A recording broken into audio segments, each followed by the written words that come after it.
Está no ar o Inteiro Teor, o programa da Justiça Federal da Primeira Região. Sejam bem-vindas e bem-vindos. Nesta edição, os desafios enfrentados pela sociedade em geral e pelo Judiciário para reafirmar a liberdade de expressão e, ao mesmo tempo, aplicar mecanismos para lidar com abusos na era digital. Confira. TRF da Primeira Região confirma a condenação de 2 homens pelo crime de racismo pela internet.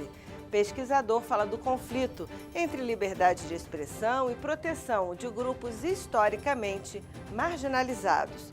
Começa agora. Vem comigo.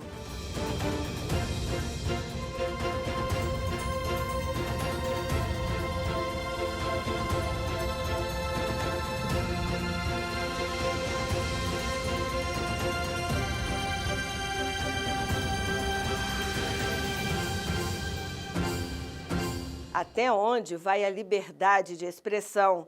E quando uma opinião passa a ser crime de ódio? Essa discussão ganhou destaque em um caso recente envolvendo ataques virtuais contra povos indígenas. Confira na reportagem de William Nascimento quais os limites dessa prática e como a Justiça Federal vem se posicionando diante de situações dessa natureza. Liberdade de expressão ou ataques deliberados? Afinal, qual o limite entre a expressão de um pensamento, ideia ou crítica e uma manifestação de abuso, difamação ou discurso de ódio? Apesar de ser um direito fundamental, a liberdade de expressão deve ser exercida dentro dos limites da lei. Mas, mesmo tendo surgido no século passado, a internet ainda parece para muitos uma terra sem lei.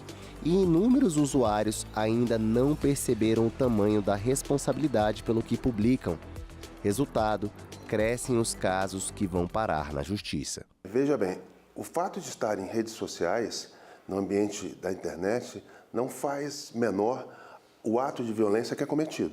O ato infracional ou o delito mesmo que seja cometido por emanação de crime de ódio.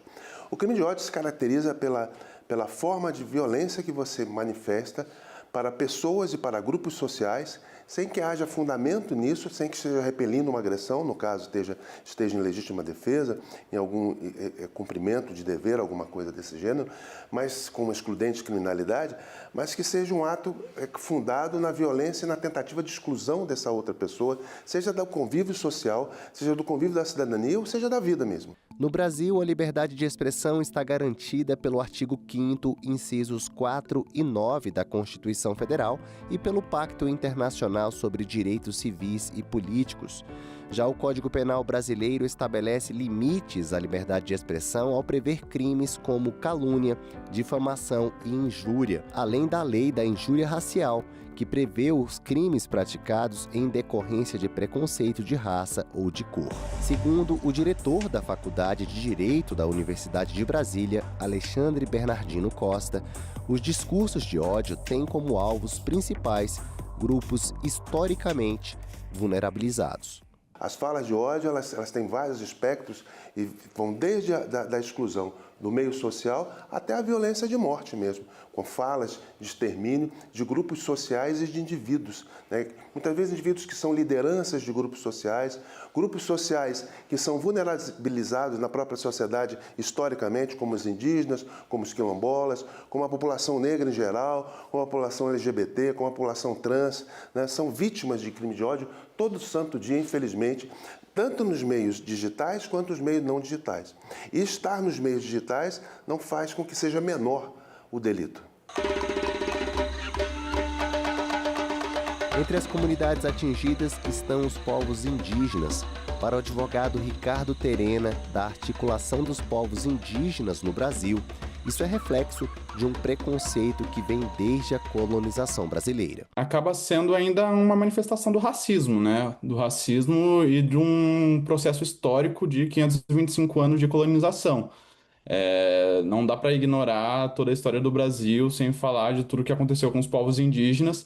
E aí o preconceito, o racismo, ele também é uma consequência de todo esse período que existiu dentro da história do Brasil. Então, por isso que esse tipo de manifestação ainda acontece e aí principalmente nas redes sociais, onde que é um meio mais fácil de se proferir esse tipo de insulto, achando que simplesmente não vai ter nenhuma pena ou algo desse sentido. Em uma ação julgada pelo TRF da Primeira Região, foi mantida a condenação de 2 homens pelo crime de racismo. Eles teriam proferido comentários de cunho preconceituoso e ofensivo em publicação feita na plataforma digital de um jornal do Mato Grosso. O veículo de comunicação publicou uma reportagem que tratava da desocupação de uma fazenda para a restituição das terras à comunidade indígena na região, quando os acusados fizeram comentários na postagem difamando e desqualificando os povos indígenas. A pena pelo crime foi de 2 anos de reclusão. O juiz federal que relatou o processo no TRF1, Marcelo Elias Vieira, explica o que pesou na condenação. Sei que existe essa discussão hoje instalada, mas creio que do ponto de vista filosófico e jurídico, não, quando existe uma ofensa, não se tem muita dúvida sobre o que esse é um ato que pode ser criminalizado, levado à justiça, ou mesmo gerar uma indenização de natureza civil. Então, esse eu acho que é o ponto de análise, né? Nós vivemos em sociedade, estamos diante de liberdades civis que existem, em relação às quais existem limites jurídicos. Você não tem liberdade de agredir outra pessoa. E as palavras proferidas, elas, pelo menos a meu ver e ao ver do tribunal, elas foram ofensivas ao grupo étnico, ao grupo indígena. Ativista social e indígena, Alice Patachó tem quase 200 mil seguidores na internet. Ela conta que já foi vítima de comentários preconceituosos na rede. Eu já tive algumas situações, inclusive algumas que foram mais alarmantes, assim, de comentários de ódio diretamente à minha pessoa ou ao meu grupo em específico, a minha etnia, e inclusive por pessoas que são figuras públicas no Brasil. Então, assim, pessoas com muitos seguidores e que não têm a mínima responsabilidade com aquilo que diz, né, com aquilo que propaga em relação à falsa informação. A gente fala do racismo anti-indígena, debate várias relações em questão a isso, e de como a internet também não é um lugar sem lei, né? Não é uma terra sem lei. A gente também tem direitos, tem deveres a serem cumpridos, e a regulamentação da internet, ela também passa por esse lugar, né, da gente pensar o espaço seguro que a gente cria para a gente conviver também nesse lugar. Um lugar cujos direitos e deveres estão previstos no Marco Civil da Internet de 2014. A lei prevê liberdade de expressão, mas determina que plataformas adotem medidas para coibir conteúdos de ódio. Eu acho que a imprensa, os meios de comunicação, a liberdade de expressão, no geral, elas são pilares, né, da democracia. Mas creio que a questão é você ter um espaço público de discussão que seja respeitoso. Então, aqui não se tem um controle sobre o conteúdo, sobre não pode falar isso, não pode falar A, B ou C. Não é essa a questão. A questão é o debate ou a manifestação, ela ser respeitosa e que não descambe para ofensa, discurso discriminatório, discurso que desconsidera a pessoa como sujeito de direitos. A gente sabe da existência da liberdade de expressão, mas essa liberdade ela também não pode ser uma liberdade descontrolada que acabe, de certa forma, proferindo discurso de ódios contra minorias. Então é essencial que essas plataformas tenham algum tipo de controle para que esses tipos de conduta não se repitam dentro das plataformas, né? A internet tem que ser um espaço democrático, né, assim como a nossa sociedade. Um espaço mais acessível, um espaço que pense nas pessoas e até mesmo no nosso conteúdo. Eu acho que isso é evoluir como sociedade, né?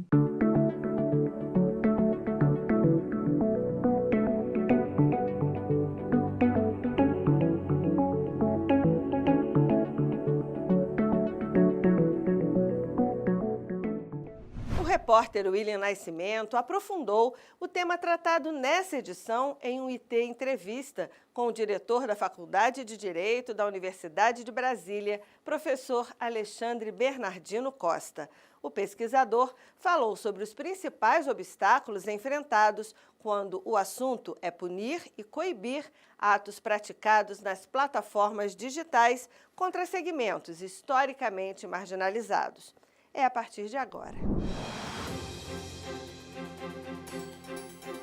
Professor, para a gente começar, há como equilibrar a questão da liberdade de expressão com a necessidade de proteger os grupos historicamente marginalizados, como os povos indígenas, por exemplo? A nossa Constituição ela é muito bem acabada em relação à proteção da vulnerabilidade de determinadas populações.